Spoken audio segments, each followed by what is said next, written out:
বাজেটটা কিরকম আপনাদের এই উৎসব কমিটির? গতবারের তুলনা বেশি না কম? গতবার কত টাকা ছিল, এবার কত টাকা? 1 লক্ষ টাকা আমরা ছিল মূর্তি।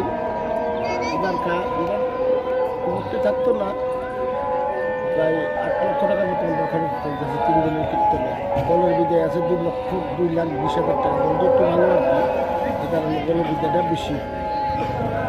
আগামী দিনও কি আপনাদের এরকম মানে উৎসব আপনারা প্রতি বছর চালিয়ে যাবেন? হ্যাঁ, এইভাবে আমরা প্রত্যেক বছর চালিয়ে যাবো।